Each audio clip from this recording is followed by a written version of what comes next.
بہت شکریہ جی لودھی صاحب اور وی نیوز کا جنہوں نے اتنا اہم موضوع جو ہے وہ اس کے لیے رکھا ہے۔ اس سے پہلے بھی میں سمجھتا ہوں کہ جس طرح سے معاشرتی ناہمواریوں کو اجاگر کیا گیا وی نیوز کے پلیٹ فارم سے، اور لودھی صاحب جیسے جو ایک انتہائی سنجیدہ اور درد دل رکھنے والے صحافی ہیں، ایک تو میں آپ کو خراج تحسین پیش کرتا ہوں۔ دیکھیے 4 طریقے جو فیمس ہیں قانونی طریقے سے، آپ 3 یا 4 کیٹیگریز ایسی ہیں جن کو ریاست پاکستان اور جو بیرون ملک ریاستیں ہیں اس کو ریکگنائز کرتی ہیں۔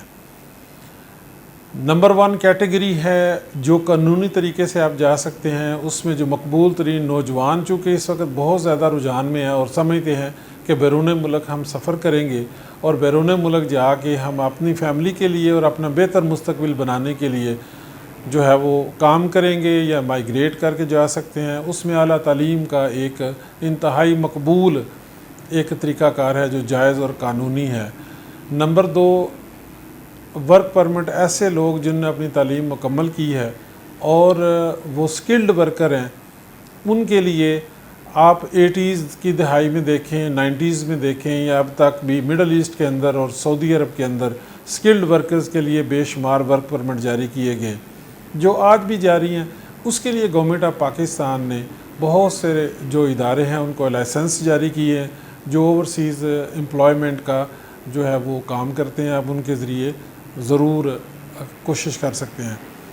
تیسری کیٹیگری یہ ہے کہ ان بزنس مین کے لیے جو اپنے ملک کے اندر اس وقت معاشری طور پہ سٹرگل کر رہے ہیں اور سمجھتے ہیں کہ اپنے سرمایہ کی محفوظ جو ہے منتقلی وہ بھی گورنمنٹ کے رائج قوانین کے ساتھ یورپ میں یا مڈل ایسٹ میں سرمایہ کاری کر سکتے ہیں۔ دیکھیے جب معاشرے کے اندر انریسٹ ہوگا، چاہے وہ معاشی جو ہے وہ بے ضابطگیاں ہوں گی، چاہے لا اینڈ آرڈر کی صورتحال ہوگا، کہ یہ فطری عمل ہے کہ لوگ مائیگریشن کریں گے اپنے بہتر مستقبل کے لیے، ایک جگہ سے دوسری جگہ مہاجر ہونا یا مائیگریٹ کرنا یہ ہر انسان کا بنیادی حق ہے۔ یہ آئین پاکستان میں بھی آپ کو حق دیتا ہے کہ آپ اپنی بہتر تعلیم کے لیے اور بہتر مستقبل کے لیے آپ قانونی اور آئینی طریقہ کار کے تحت آپ کوشاں ہو سکتے ہیں۔ دیکھیے اس وقت جو ہمارا علاقہ گجرات ہے یا منڈی باؤدین ہے، یہ پوری دنیا کے اندر جو حالیہ واقعات پیش آئے مصر سے یونان کی طرف اور اٹلی کی طرف جو نوجوان اپنے روزگار کے لیے ایجنٹ مافیا کا نشانہ بنے، سینکڑوں کی تعداد میں ماؤں کے لال سمندر کی نظر ہو گئے جن کی ڈیڈ باڈیز تک نہیں مل سکیں۔ اس کے بعد یہ علاقہ اس وقت فلیش پوائنٹ ہے، پوری دنیا کے اندر یہ بدنام زمانہ علاقہ سمجھا جاتا ہے کیونکہ دنیا کے بدنام زمانہ انسانی سمگلرز اس علاقہ کے اندر موجود ہیں جو نوجوان نسل کو مس گائیڈ کرتے ہیں، زمینیں بیچتے ہیں، ان کی مویشی گھر بار فروخت کر کے نوجوان اپنی والدین کی ساری زندگی کی جمع پونجی ان کے حوالے کرتے ہیں اور اس کے بڑے بھیانک نتائج نکلے ہیں۔ میں وی نیوز کے توسط سے ان نوجوانوں سے مخاطب ہوں کہ برائے مہربانی جو ریاست نے دیگر ممالک کے ساتھ معاہدے سائن کیے ہیں یا جو ریاست کا قانون آپ کو اجازت دیتا ہے اس کے اندر بڑی گنجائش موجود ہے کہ آپ وہ طریقہ کار اپنائیں جو قانون آپ کو تحفظ دیتا ہے۔ اگر آپ غیر قانونی طریقے سے کریں گے معاشی طور پہ بھی آپ نقصان اٹھائیں گے، مالی اور جانی دونوں صورتوں کے اندر، پھر قانون آپ کو کسی قسم کی سپورٹ نہیں کر سکتا۔ اگر فرض کریں کہ کوئی ایسی ایجنسی ہے یا ایسا اوورسیز پروموٹرز ہیں جو گورنمنٹ کی لسٹ کے اوپر ہیں اور وہ آپ کے ساتھ فراڈ کے مرتکب ہوں گے تو ریاست پاکستان ضامن ہوتی ہے، ایسے لوگوں سے آپ کو ریکوریز کروا کے دیتی ہے، آپ کو ریمیڈی حاصل ہو سکتی ہے۔ لیکن اگر آپ غیر قانونی طریقے سے کوئی ایسا قدم اٹھائیں گے، ایک تو آپ معاشی طور پہ اپنے آپ کو نقصان تو ضرور پہنچائیں گے، دوسرا آپ خود بھی قانون کی زد میں آئیں گے کیونکہ قانون بڑا واضح ہے کہ جرم کا کنٹریبیوٹر ہیں آپ، اس میں ایجنٹ یا ایسا مافیا جو لوگوں کو غیر قانونی طریقے سے بیرون ملک جو ہے وہ بھجوانے کا جانسہ دیتا ہے، وہ تو گناہ گار ہیں، لیکن اگر آپ کنٹریبیوٹ کریں گے اس جرم میں تو آپ بھی جیل کی ہوا کھائیں گے، معاشی طور پہ نقصان اٹھائیں گے اور اس میں آپ کی جان بھی جا سکتی ہے۔ یہ 2023 میں لیبیا سے یونان جاتی ہوئی کشتی جو سمندر میں غرقاب ہوئی، اس میں 350 پاکستانی اپنی جان سے گئے،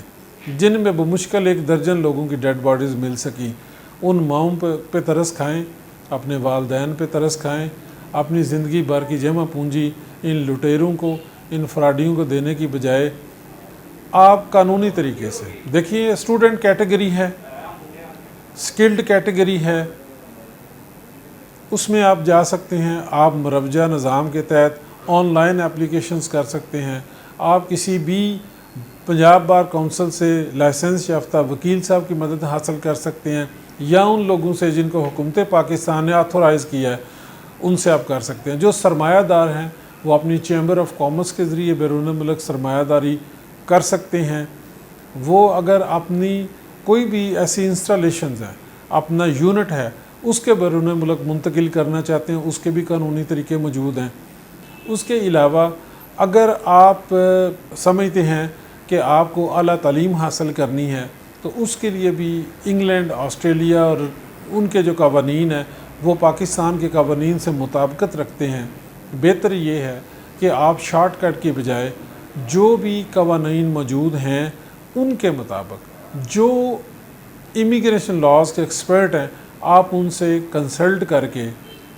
جو قانونی اور جائز طریقہ ہے اسی کے تحت یہ اپنی قسمت کو آزمائیے۔ یہ آپ کا حق ہے، آئین اور قانون آپ کو حق دیتا ہے کہ آپ اپنے مستقبل کو بہتر بنانے کے لیے، اپنے پیاروں کو معاشی طور پہ سپورٹ کرنے کے لیے یا اعلیٰ تعلیم کے لیے بیرون ملک جا سکتے ہیں۔ کوئی قانون آپ کو نہیں روکتا۔ قانون کیا کہتا ہے؟ قانون یہ کہتا ہے کہ جو رائج قانون اور نظام ہے آپ اس کے تابع رہیے۔ ریاست بھی آپ کے ساتھ کھڑی ہوگی، انٹرنیشنل کمیونٹی میں بھی آپ کی ملک کی، آپ کی ریاست کی عزت ہوگی، آپ کی سوسائٹی کی عزت ہوگی، آپ محفوظ رہیں گے، آپ کی فیملی جو ہے وہ خوشحال ہوگی۔ اللہ میرا اور آپ کا حامی و ناصر۔